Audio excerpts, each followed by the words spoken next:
The government's intention to place a ban on copper exports is welcome news to those businesses which have fallen prey to copper thieves in recent times, losing hundreds of thousands of dollars. Andrew Knowles tells us that while there's been no decision, the National Security Minister has taken a definitive position. This is bombshell, glorious news. SuperValue's President Rupert Roberts is excited over the government's intent to place a ban on the export of copper. National Security Minister Dr. Brendan Nottage told House members on Tuesday that he wants to suspend exportation until it can be properly regulated. Our copper thefts have run us in the hundreds of thousands. You have losses of the equipment, losses in refrigeration, you have downtime, you lose sales, and it's really inconvenient to the customer. I would say in the last 3 years, probably lose in excess of $500,000 in copper theft. BC's chairman and businessman Leslie Miller initially made the call for government to ban the export of copper, as thieves have crippled a number of utility companies, such as BEC and BTC, and even the Broadcasting Corporation of the Bahamas. But instead of a temporary ban, Mr. Miller wants a permanent one. The Bahamas is the only country in this hemisphere that allows the export of copper unless they produce copper. How could we export what we don't produce? Statistics for 2013 show that of the 506 armed robbery cases, 299 or 59% of the incidences involve copper or jewelry. And the numbers in other areas such as robbery and housebreaking are just about the same. This is good news that government is now finally going to do something about it. And I hope that the government would follow through in quick order to eradicate this menace that has been placed on Bahamian societies. Our news team did visit 2 scrap metal yards to get their reaction. However, they declined to comment. Andrew Knowles, ZNS Network News.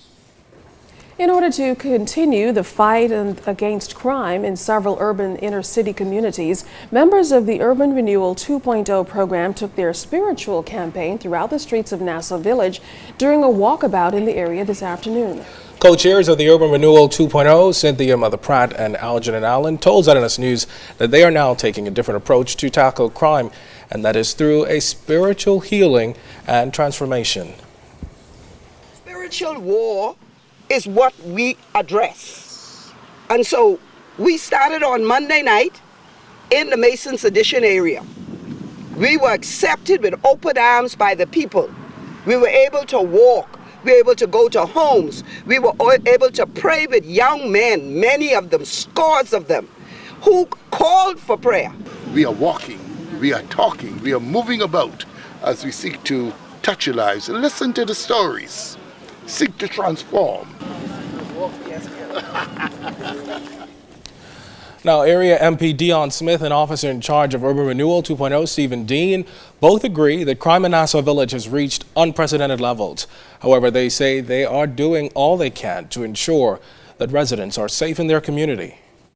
So there is an unacceptable level of crime that goes on in this area. And I think the urban renewal is so important because, they're not just standing or staying in their offices and trying to tell persons how to deal with crime, how to combat crime, and how we should resolve conflict. The police are doing as much as we can do in these areas to maintain law and order. But we need everybody on board. We need the church, we need the school, the community leaders, everybody. Well, coming up, professional boxing makes a return to the country. And then later in Family Island news, one small island could soon see a big boost. You're watching The Bahamas Tonight. This portion of the news was brought to you by McDonald's. McDonald's, I'm loving it.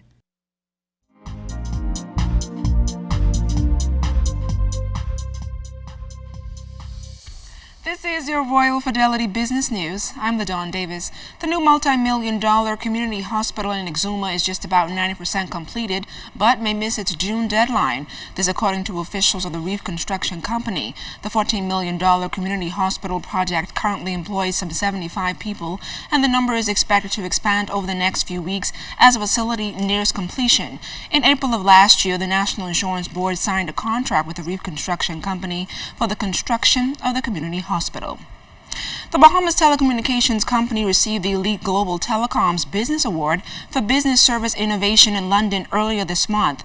The GTB Award highlights the innovative and progressive use of technology and introduction of new services that will maximize positive customer experience and enhance business operations. The company beat out stiff competitors like Zain, Middle East, and China Telecom for the prestigious award. And in international business news, the Federal Reserve announcing today that it expects the United States unemployment rate to drop faster over the next few years than it did sometime in March. According to the Washington Associated Press, the Fed now predicts unemployment figures will fall to 7.2% or 7.3% by the end of the year. However, it is optimistic that the unemployment figures for 2014 will be between 6.5 and 6.8%.